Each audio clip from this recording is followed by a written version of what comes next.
gondigal he okoɗo e barke jinnaɓe men e barke seereɓe men e barke seereɓe julɓe okoɗo e barke annabaɓe okoɗo e barke dulaɓe okoɗo e barke sahabaɓe worɓe mum e rewɓe mum yo Allah waɗen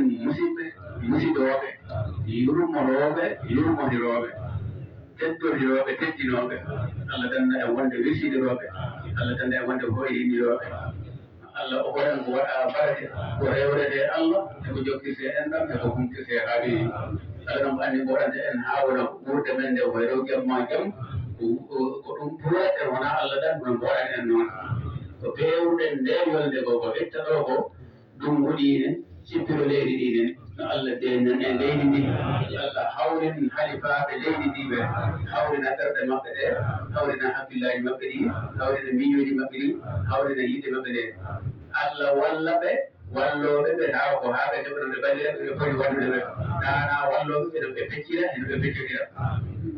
en torima ɗum Allah ɓawi ko hoɓe goni hijam hande goni ne jam maɓɓe mbawi en torima no Allah waɗ jam hakkude maɓɓe moɓe ko ɗaɓɓata e jam e leydi he kono Allah newnan ko foti hulde e leydi he ko tawa ɗum foti hulde no Allah tan no Allah waɗa ɗum huɗa ɗum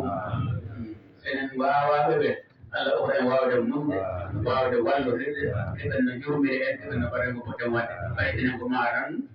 mbaawe ɗen en Allah waɗa ko yurmonoɓe en mbawi en anaɓe yurmata ko en torima ɗum Allah Allah addu barke he leydi he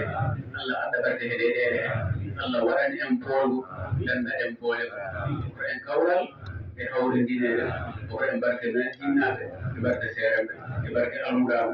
e barke diine e barke makka e madina e barke enɗam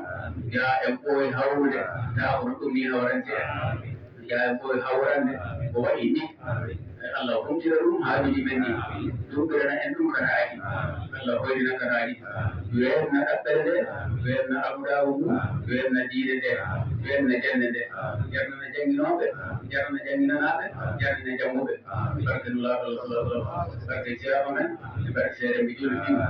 allahumma salli ala sayyidina Muhammad wa alihi wa sallam